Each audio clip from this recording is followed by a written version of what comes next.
Chapter 4. The sacred echo. There's a canyon where the wind does not wander aimlessly, but walks with intention. It does not pass over you. It passes through you, carrying your voice into the unseen and then returning it changed. I have been here in the hush of dawn when the air is silver and the stone walls drink the light. I have been here beneath a burning sky when the heat pulls words from your throat, whether you wish to speak or not. And I have learned this. The canyon keeps no word to itself. Everything you send into it will come back to you. We come to it from the east, the sun low at our backs, the trail narrowing until the sky becomes a mere ribbon overhead. The cliffs rise so sharply, they seem to lean inward as though conspiring to hear what passes between us. The first sound is the crunch of our own steps on the gravel path, then the slow breathing of the earth itself. As we step deeper, the air changes. Even the smallest sound finds a voice here. A boot scuff, a rustle of cloth, the clearing of a throat. They all bounce from wall to wall, chasing themselves into the distance before curling back to touch your ears again. And then come the first real test. The urge to speak just to hear yourself. The guardian of the sacred echo. This canyon has no beast to guard it, no lion, no serpent, no hooded keeper with a lamp. The guardian here is older than all of them. It is the echo itself. It wears no face, yet it will show you your own. It carries no weapon, yet it can pierce your soul. And unlike the other guardians, it is with you long after you leave this place. When you speak, it listens without judgment, but it returns what you give, shaped by the walls in the wind. If you speak in kindness, it comes back warm, softened by the journey. If you speak in cruelty, the edges sharpen and you feel your own venom in your ears. The echo does not punish, it only reveals.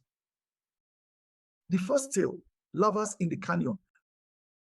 From the hidden scrolls of the Great V, I tell you this. There once came two lovers hand in hand to this place. They had quarreled for many days, their words a tangle of wounds and defenses.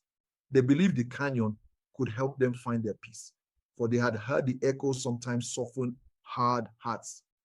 The woman spoke first, but her voice was tight, her words like stones, accusations flung without mercy. They struck the walls and returned to her. Heavier than she sent them, she flinched, but did not stop. The man wounded tried to answer with calm, but the echo had already brought back her bitterness, and it lodged in him like a splinter. His voice too began to harden, the edges of his words honed by hurt. By the time the sun touched the canyon's rim, they were speaking in voices that no longer belonged to them. They left together, but the air between them was colder than when they had come. The second tale, the solitary voice. Another time, a solitary traveler entered the canyon in silence. They had carried a secret for many years, a burden of guilt so heavy it had bent their back and slowed their steps. They had spoken to no one of it, for they believed no one could forgive them. For hours, they walked without a sound, their own breath the only companion. Then, as the walls narrowed, they whispered a single sentence, "I forgive you." They had meant the words for someone else, but in the speaking, they realized they were also meant for themselves. The echo caught them, turned them over, and sent them back like a river returning to its source. The traveler heard their own voice, strong and clear, carrying a mercy they had never dared to imagine.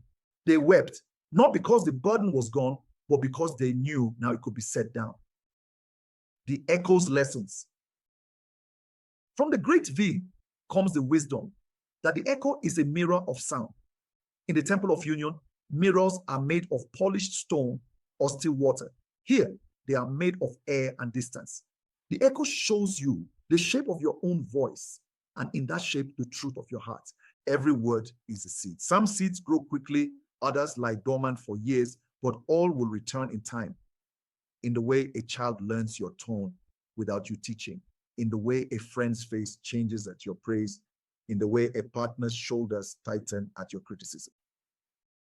For those who walk alone, The echo will reveal the words you speak to yourself when no one listens. These are the seeds you plant in your own soul. If your inner voice is harsh, the world will seem hostile. If it is gentle, the world will become a place where trust can take root. Practice speaking to yourself as you would to someone you love. The echo will remember, and it will return that tone to you in ways you cannot yet foresee.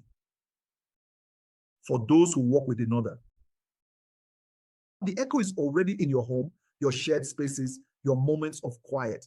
Every tone you use, every word you choose will return to you through the other's voice, in joy, in sorrow, in anger. Make your echoes bridges, not blades. Speak praise aloud. Ask forgiveness aloud. Offer gratitude aloud. The walls of the canyon may not be visible where you live, but they are there all the same. The guardian's test. To pass through this canyon, you must stand still at its heart and speak 3 truths. 1 truth about yourself, 1 truth about another, 1 truth about the union you seek or tend. You must speak them without weapon, without armor, without mask. The echo will return them to you. If they cut, you are not ready. If they warm, you may go on. Practical reflections for today. For singles. Once a day, say aloud a truth about yourself that is kind, and believe it enough to let the echo carry it. For couples, begin each week by speaking 3 words of encouragement to your partner. Watch how they return to you in moments you most need them. For all, before you speak, ask, if this came back to me, would I want to carry it? The canyon narrows ahead. The wind no longer carries our words, but pushes us forward toward the warm glow of firelight. There is the scent of cedar smoke in the air, and beyond the bend, figures sit in a circle, voices low, hands clasped. This is the place where vows are made, boundaries drawn, and promises sealed beneath the stars. The Fireside Agreements await.